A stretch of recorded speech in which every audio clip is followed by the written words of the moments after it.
nos sumergimos de lleno en el reto IRIS y vamos a tener la oportunidad de escuchar a Uxue Itois, directora general de Industria, Energía y Proyectos Estratégicos S3, quien no podía estar hoy presencialmente aquí con nosotros, pero sí nos ha enviado un mensaje para poder transmitirnos la importancia y la esencia de esta convocatoria. Así que, adelante, ahora sí, la Buenos escuchamos días y a le todos y vemos. a todas. Según guztioi, gracias al Colegio de Ingenieros, a COINA y a la Fundación Industria en Navarra por la organización de este evento ya referente en digitalización en Navarra, y mis disculpas por no poder estar de forma presencial.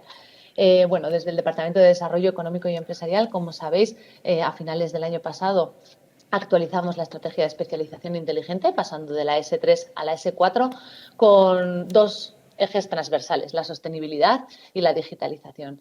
En materia de digitalización, tenemos al Polo de Innovación Digital IRIS como espacio en el que confluyen todas las actividades de digitalización. Debe ser ventanilla única. Actualmente es un espacio multisede que agrupa a diferentes entidades. Por supuesto, forman parte de él todas las entidades que tienen que ver con la revitalización y con la agrupación del tejido industrial, como son la CEN, la Cámara de Comercio, todos los clústeres, el Colegio Oficial de Ingenieros en Telecomunicaciones, COINA, el Colegio de Ingenieros Técnicos, Sakana Garapen Agencia y, por supuesto, todas las entidades de conocimiento e investigación agrupadas desde el paraguas de Aditech. ¿Cuáles son los objetivos del Polo de Innovación Digital? Bueno, pues los objetivos son la digitalización, por supuesto, ejercer de espacio común y de encuentro de todas las iniciativas de digitalización de Navarra. Actualmente tenemos 3 Acelera-Pymes, sus calendarios conjuntos se pueden ver en la página del Polo de Innovación Digital y todas las actividades que se desarrollan en torno a esa transformación digital. Por supuesto, el Polo debe ser y debe acelerar la transformación digital de las empresas navarras, favorecer la digitalización de la administración pública, en definitiva, contribuir a esa digitalización de la triple o cuádruple hélice, ¿no? Como son el sector público, el privado, los centros de conocimiento y de investigación y, por supuesto, la ciudadanía y la sociedad en general. Además, no solamente es un espacio de digitalización, sino que debe y es un espacio de innovación donde se debe liderar ese avance tecnológico generado a partir del I+D excelente que tenemos en Navarra y adecuado y medido para las necesidades de las empresas, de la sociedad y de la administración, tanto actuales como a futuro. Además, debe ser un espacio de innovación tecnológica donde se unan y confluyan en un mismo espacio diferentes visiones y diferentes personas, quienes necesitan la solución, estudiantes que están trabajando, emprendedores, empresas que quieren la solución y quienes la puedan aportar.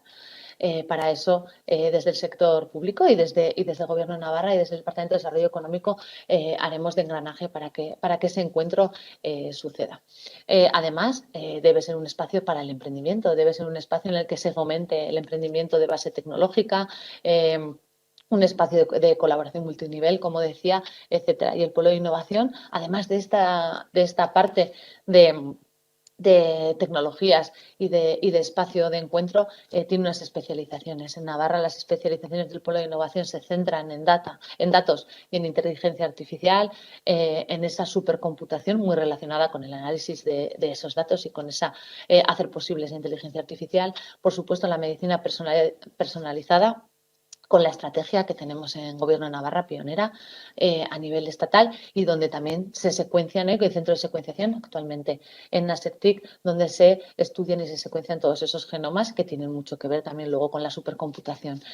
Bueno, para ello estamos trabajando, estamos avanzando en tener ya una sede física y no solamente la sede virtual multisede, y pronto esperamos poder contaros más novedades. Además, desde la Dirección General de Industria, Energía y Proyectos Estratégicos apoyamos y lideramos la convocatoria de proyectos estratégicos para realizar I+D Navarra. Son 12 millones que cada año van dirigidos a esos retos relacionados con esos sectores estratégicos de la S4, como son vehículos cero emisiones, almacenamiento en energías renovables, genómica y medicina avanzada, alimentación personalizada, soluciones innovadoras en biotecnología y, por supuesto, el reto IRIS, que ahora conoceréis en la mesa, con inteligencia artificial y robótica y soluciones e I+D pioneras a nivel muchas veces europeo en torno a soluciones que se plantean y que se trabajan desde Navarra. Y, por supuesto, siempre hay un reto para las ideas disruptivas. Este año, además, con el cambio de convocatoria, se han aumentado los porcentajes de intensidad de ayuda a empresas, tanto a pequeña, mediana como grandes empresas, y a esos proyectos que puedan estar cofinanciados por CDTI. Por mi parte, esto es lo que os quería contar. Os dejo con la mesa, que disfrutéis de la jornada y muchísimas gracias. Eskerrik asko. Muchísimas gracias. Uxue Itois nos hablaba del reto IRIS. Inteligencia artificial y robótica es lo que nos va a ocupar ahora y de lo que vamos a poder aprender a través de esos 3 casos de éxito, esos 3 testimonios que vamos a tener la oportunidad de conocer y también conversar con ellos. Así que ahora ya sí le pido que suba al escenario a Santiago González de Aldakin, Javier Chasco de BSH Esquiroz y Ángela Bernardini de Naitec, que nos van a contar respectivamente los proyectos iRob, Imitai y Maxi. Así que, bienvenidos, adelante. Esta silla es para mí, yo me iba. Y aquí, poneos cómodos, si os queréis separar un poquito más, os podéis separar, como estéis más cómodos. Y ya sí, ahora ya podemos charlar. Uno a uno vamos a ir conociendo vuestros proyectos. Vamos a tener la oportunidad de empezar ahora con Santiago González, quien ya nos acompaña. Su proyecto, él es de Aldakin y su proyecto es iRob, y nos vas a poder contar exactamente qué es, en qué consiste y cuáles son esos 4 demostradores que habéis conseguido llevar a cabo. Bueno, el proyecto iRob, sus siglas lo indican, ¿no? Es AI, inteligencia artificial, junto con robótica. Entonces, nosotros lo que hemos hecho, explicado muy básicamente, es colocarle ciertos sensores a los robots. Los robots lo que hacen es, van procesando ese entorno que tienen, la información que hay en el ambiente, esa información la transfieren a un servidor que está en la nube o cerca del robot, y lo que hace ese servidor es, mediante algoritmos de inteligencia artificial, saca unas conclusiones de cuál es la situación a la que se enfrenta. Entonces, una vez que tiene clara a qué situación se enfrenta, lo que hace es le comunica al robot cómo tiene que adaptarse, y el robot se adapta y efectúa al final esa acción que está adaptada a ese entorno. Solemos pensar que las aplicaciones robóticas son aplicaciones siempre de muy grandes volúmenes, ¿no? De líneas de producción, pues típicamente, ¿no? El sector automoción, y a día de hoy lo que nos encontramos en la industria es que cada vez se trabaja más, pues, con series pequeñas y con series que tienen mucha variabilidad. Entonces, la introducción de la inteligencia a este proyecto es relevante porque lo que conseguimos es que esas series que no son tan grandes, el robot pueda adaptarse rápidamente y pueda efectivamente sacar esa producción adelante. E incluso existen aplicaciones donde introducimos una colaboración con el ser humano, entonces la situación deja de estar tan controlada. Hablamos de entornos semiestructurados, por ejemplo, ¿no? Entonces, el robot tiene que adaptarse a una situación donde de repente una persona aparece, de repente desaparece, deja otro hueco libre, y el robot tiene que ser capaz de evaluar qué es lo que ha sucedido y adaptarse a esa situación. Entonces, se trata de aplicaciones que a lo mejor no están tan relacionadas con esa producción en masa, sino que se basan más, pues, en la ergonomía, en facilitar el trabajo y en el ser capaces de tratar ese tipo de producciones más pequeñas. Entonces, en nuestro proyecto lo que hemos hecho es aplicar estas tecnologías a, efectivamente, 4 casos de uso: uno con Volkswagen, otro con TID, otro con Aspace y el último con Naitec. Los demostradores de Volkswagen y de TID básicamente consisten en una inspección de defectos en pintura. Ambas dos empresas tienen un proceso de pintura y pues ese proceso de pintura se realiza de manera automática, y al final hay que realizar una serie de inspección de esos defectos para, en el caso de Volkswagen, lo que les interesaba era categorizarlos y decir qué tipo de defecto es el que ha aparecido, y en el caso de Aspace, cuantificarlos. ¿De acuerdo? Entonces, podemos pensar que es una aplicación relativamente estándar, pero no es así, porque, por ejemplo, las condiciones de iluminación pueden cambiar a lo largo del día, incluso de la época del año en una planta. Entonces, es necesario entrenar a ese algoritmo de inteligencia artificial recogiendo un montón de datos. Entonces, el robot va sacando fotos a todos esos... bueno, siempre hay un cierto porcentaje, pero sobre todo minimizar esos defectos y categorizarlos correctamente. Por ejemplo, en el caso de Volkswagen les interesaba mucho la categorización para luego lo que ellos iban a hacer después. El hecho de saber ya qué defecto era muy importante. En el caso de TID, por ejemplo, como tiene que trabajar con empresas muy grandes, el tener perfectamente cuantificado cuántos defectos pasan en cada palet, para ellos significa que a la hora de negociar las condiciones, pues tienen mayor poder o menor poder de negociación. Incluso en TID, según el operario que estaba clasificando los defectos a mano, pues puedes encontrarte que el jefe de la mañana es más permisivo y el jefe de la tarde pues un poco menos. Y luego los otros dos demostradores, bueno, el caso de Aspace es un demostrador muy interesante porque por primera vez hemos trabajado robótica colaborativa con gente con discapacidad, que es algo que hasta ahora no hay en la literatura, yo desde luego no conocíamos para nada a nadie que hubiera pensado en un puesto adaptado para gente con discapacidad, y lo que se trataba es de un reciclaje de frigoríficos, arrancar la goma que todos conocemos que se encuentra en la puerta. Entonces el operario llega, le coge al robot por la mano, el robot se deja llevar, le lleva hasta la goma, el robot coge la goma y el robot empieza a tirar. Y es un poco como cuando pelamos ese huevo cocido que a veces saltan cachos más pequeños más grandes, pues el robot, mediante la información que tiene acerca de la fuerza que nota en la trayectoria y cómo se desvía, sabe cómo tiene que ir tirando y sacar esa goma, y le ahorramos al operario ese esfuerzo que después de varios trabajos al día pues acaba siendo pues, lesiones musculoesqueletales, etc. Claro. Y luego en el último caso lo que teníamos es un adhesivo con Nitec, y bueno, pues Nitec nos preparó todo lo que es la parte del proceso, se mezclaban 2 fases, y nosotros lo que hacemos es colocar las trayectorias de cómo se coloca cuando los que hacíamos manualidades, ¿no? Íbamos con el tubo de pegamento y íbamos ahí colocando el pegamento, pues que ese hilo de pegamento pues tenga la consistencia, el tamaño y la forma adecuada para que luego con el tiempo de la aplicación funda adecuadamente cuando mezclas. O sea, justo lo contrario que cuando hacíamos manualidades, ¿no? Bueno, sí, efectivamente, un poco más controlado. ¿Y por qué? Creo que nos has dado ejemplos muy claros, pero ¿por qué cualquier empresa que nos esté escuchando ahora debería incorporar estos sensores, estos algoritmos tan elevados, a esa robótica también, a su producción o a su manera de hacer? Bueno, hay 2 puntos, ¿no? Un poco lo que iba comentando. Hoy en día vamos a series más pequeñas. Entonces, claramente, toda la inversión de amortizar una gran inversión, una gran línea de producción, si uno no tiene una producción muy grande, un cliente que le haga una compra muy grande, no consigue amortizar bien esas inversiones. Entonces, necesitamos sistemas que sean más flexibles, que sean capaces de adaptarse y que sean capaces de rápidamente cambiar, si han cambiado circunstancias de la producción o si cambia una pieza o algunos aspectos de una pieza, para que no tenga la necesidad de tener que llamar de nuevo a un integrador y realizar todo el proyecto que normalmente pues, tiene retrasos y costes, ¿no? De hecho, a nivel europeo pues, hay un paradigma que es este que se llama el de Factory in a Day, que es, se supone que cada fábrica podría reinventarse cada mañana, llegaría el plan de producción desde gerencia, se imprimirían los CADs en una impresora 3D, se cargaría a los robots la herramienta y el robot empezaría a trabajar con las nuevas piezas que esa mañana les ha sido encargada. Las personas, el gran temor de los robots, nos van a quitar el trabajo y va a ser como esos hoteles que nos plantan en algún sitio en el que no ves a un ser humano en todo el tiempo. A ver, no, yo creo que no, evidentemente. Es evidente que si producimos cosas con máquinas, pues probablemente necesitaremos menos personas para producir, para hacer esas producciones, pero también surgen nuevos puestos de trabajo. Estamos los integradores, estamos todas las personas que nos dedicamos a hacer, pues aparte de los mantenimientos, las programaciones, los diseños, etcétera, de ese tipo de máquinas, ¿no? Entonces, hay trabajo que se mueve de un sitio a otros puestos. Pero sobre todo en este proyecto lo que hemos demostrado y lo que queremos transmitir es que el ser humano es insustituible. Lo que hemos aprendido es que al final una persona viendo una pieza y de repente dice, espera, que lo giro un poco porque la luz no le da bien, vale, esto es un defecto o esto no es un defecto. No, espera, esto es una mota de polvo y lo quita con el dedo. Y sin embargo, entrenarle a un robot para hacer eso es algo muy complicado. Entonces, se van dando pasos en ese sentido, pero al final siempre va a haber personas supervisando la acción de esos robots, porque las personas, de manera muy rápida, pues todos, por ejemplo, alguien que entrara por la puerta entendería rápidamente que todo el mundo me está escuchando porque todo el mundo está callado, nos está viendo y interpreta la situación de manera muy rápida. A un robot le costaría mucho entender si aquí lo que está sucediendo es eso o si simplemente estamos tomando café o haciendo otro tipo de actividad.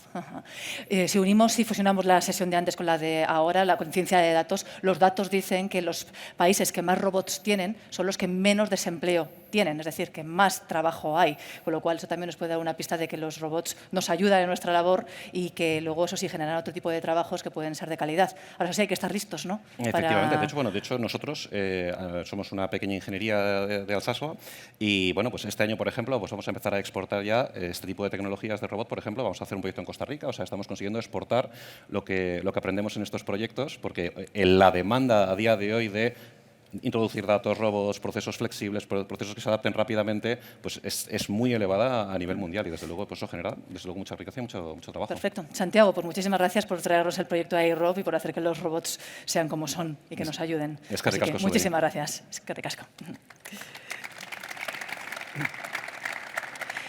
Nos vamos a BSH Esquiroz, ¿sí? Nos encontramos ahora con Javier Chasco, que nos trae un proyecto, es Imitai, así que empezamos ya de lleno. Cuéntanos, ¿qué es? ¿En qué consiste? Buenas tardes a todos.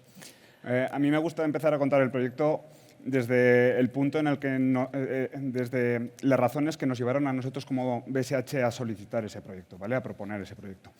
En nuestra planta y creo que es exactamente lo mismo en las plantas de Gestam y en las plantas de SKF, que son los otros dos miembros demostradores dentro del proyecto, tenemos muchas operaciones manuales que para realizar esas operaciones manuales las personas necesitan experiencia, necesitan aprendizaje.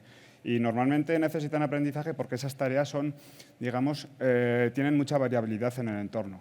Puede que los materiales estén en posiciones diferentes o estemos manipulando materiales flexibles, este tipo de cosas.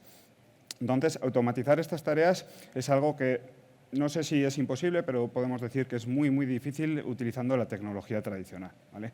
Entonces, nosotros lo que propusimos en este proyecto es, queremos desarrollar una tecnología de inteligencia artificial que sea capaz de programar robots industriales aprendiendo de los que lo saben hacer, es decir, imitando a las personas, ¿vale? Y no quiero olvidarme de comentar al resto de miembros del consorcio, que son a los que les propusimos el proyecto. Estamos trabajando con UPNA, con AIN, con Euraptic y con Aldakin también en este proyecto, y les propusimos ese reto, y digamos, por explicarlo un poco mejor y por llevarlo a un nivel un poco más técnico, un nivel más abajo un poco más técnico. Realmente lo que queremos hacer es desarrollar una aplicación de inteligencia artificial, un algoritmo de machine learning, en el cual las redes neuronales, las redes de deep learning, tengan como entradas cámaras 2D, cámaras 3D y otro tipo de sensores, como pueden ser sensores de fuerza o sensores de temperatura, e incluso los vectores de movimiento del robot.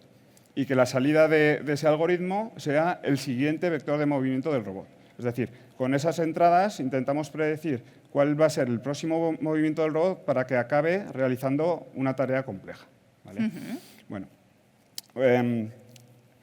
no me quiero olvidar también de que dentro de este proyecto nos proponemos también reducir ese esfuerzo de aprendizaje. Ese esfuerzo de aprendizaje que podemos tener enseñándole al robot realizando tareas manuales, lo queremos reducir con datos sintéticos. Esos datos sintéticos nos pueden venir bien del mundo virtual, del gemelo digital, o bien de trajes de sensores. Es decir, les montamos sensores a las personas y recogemos los datos que generan esos sensores cuando realizan esas tareas para hacerles aprender a los robots cómo tienen que realizar esas tareas. ¿Vale? Perdona que te interrumpa un segundo. ¿Qué es más fácil, hacer que un robot haga lo que tú le mandas o que imite a un ser humano? Para una tarea sencilla, lo que sabemos hacer hasta ahora es mandarle a un robot que haga una tarea sencilla. Eso lo sabemos hacer. Lo que no sabemos decirle o programar un robot para realizar tareas complejas. Eso con la tecnología tradicional no se puede hacer. Entonces, por eso recurrimos a la inteligencia artificial, no enseñándole o no programándolo de forma explícita para que sepa realizar las tareas que tiene que hacer. Y que hay que conseguir imitar al ser humano, además también con toda nuestra variabilidad, pero también la capacidad de darnos cuenta de todo. ¿En qué punto estáis ahora en este proyecto, en esta fase, y qué es lo que os está dando? Bueno, este proyecto es un proyecto a 3 años. Digamos que estamos iniciando el segundo año. Hasta ahora cada miembro del proyecto ha estado trabajando en su parcela. Ahora estamos empezando a ensamblar esas piezas. Ahora nos empezamos a encontrar problemas conjuntos. Hasta ahora cada uno tenía sus problemas, ¿vale? Y empezamos con las ideas que cada uno ha estado trabajando en su parcela, ponerlas en común y ya visualizar la solución que queremos. ¿Ventajas de esta tecnología? Y también te preguntaré después lo contrario, bueno, las dificultades y los retos que estáis superando día a día. Las ventajas son claras. O sea, las ventajas te dan la posibilidad de automatizar unas operaciones que de otra forma no se pueden automatizar, ¿vale? Entonces, nosotros, por poner un ejemplo rápido, el caso de uso que hemos propuesto en el proyecto es una soldadura de tubos de cobre por aportación, donde los tubos de cobre pueden estar localizados en una posición variable en el espacio porque es un material flexible, donde tenemos que aportar calor hasta que tiene el calor suficiente, que no siempre es el mismo, y en ese momento aportar material. Es una operación muy compleja de automatizar, ¿vale? Es un ejemplo de por qué puede ser importante para otro tipo de tareas. Y tiene que imitar. ¿Cuáles son tus sensaciones del proyecto? ¿Vais a conseguirlo? Las sensaciones son buenas hasta ahora. El reto es mayúsculo también. ¿La gran dificultad cuál es? Pues yo creo que la complejidad técnica del proyecto es casi al mismo nivel que las oportunidades que te da, ¿no? Es un proyecto a nivel técnico muy, muy complejo y, sobre todo, el hecho de incorporar sensores muy diferentes porque cada aplicación puede ser diferente. Bueno, pues ánimo, fuerza y a conseguirlo. Es Javier Chasco, de DSH. Muchísimas gracias. Y ahora nos quedamos con Ángela Bernardini de Naitec, que nos trae el proyecto Maxi y que es lo que ahora vamos a tratar de conocer. ¿En qué consiste exactamente? Y luego ya vamos al detalle. Entonces, decir antes que nada que este es un proyecto en colaboración con Ascoyen, Alestis Consulting e IED. Y nosotros de Naitec somos un poco el coordinador técnico e intentamos dar respuesta a los casos de uso de los 3 socios. Para centrar un poco el tema, digamos que en las últimas décadas las empresas manufactureras han empezado a ofrecer servicios acompañando sus productos fabricados, ¿no? Entonces, ya no los ofrece por separado, los integra en una propuesta más valiosa.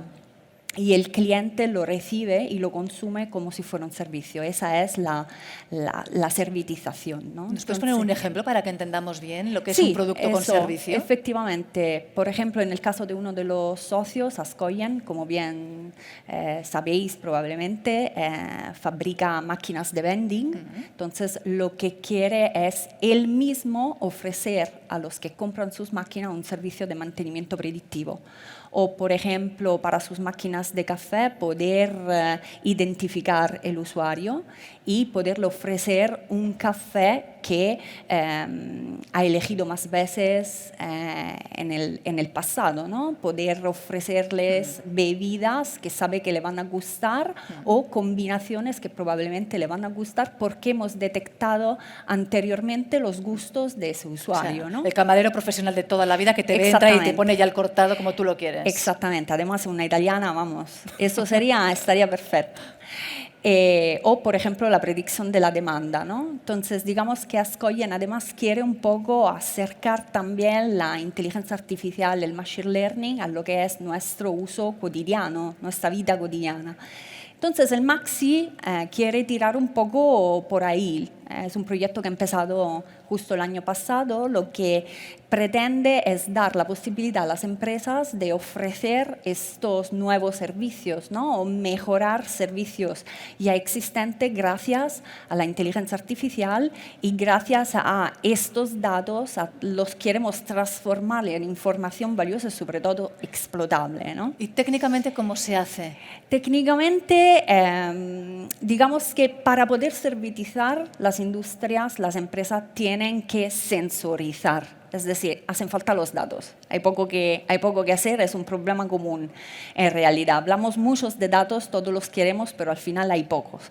Entonces, lo primero es sacar esos datos, pero el dato en sí tiene un valor a medias, ¿no? Hay que acompañarlo con tecnologías como las de la inteligencia artificial.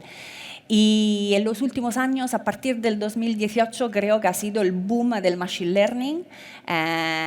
Todos han arrancado con proyectos pilotos, con implementaciones que han seguido en los años, pero muy rápidamente nos hemos dado cuenta, por ejemplo, que hace falta automatizar esa ciencia de datos, hace falta automatizar el entreno y sobre todo el despliegue en producción, sea cual sea el caso de aplicación. Entonces, lo que proponemos en el Maxi es una plataforma de Machine Learning continuo para sistemas IoT, que se ocupe de las comunicaciones, que se ocupe de la gestión del dato, de su integridad a lo largo de todo el ciclo de vida, que se ocupe de la seguridad, de la calidad, de la entrega continua, el despliegue continuo, el Machine Learning continuo. ¿Retos y dificultades de conseguirlo? Retos y dificultades a la base. Cada uno de los socios tiene antes que nada su caso de estudio que tenemos que resolver y luego la dificultad de la digitalización, ¿no? Queremos que este proyecto sea el referente de la transformación digital y el problema está justamente en crear una solución que albergue diferentes soluciones en sí, ¿no? Que casi valga siempre. Imagina que cada empresa, estoy convencida, vamos preguntando, tendrá su nube o un servicio cloud que le gusta más. Lo que queremos es que esta plataforma no se ate con ningún servicio, o sea abierta, todos la pueden utilizar. Y luego el problema de la automatización de la unión entre científico de datos e ingeniero que explota y que aplica, despliega la solución, ¿no? Estamos todavía algo alejados.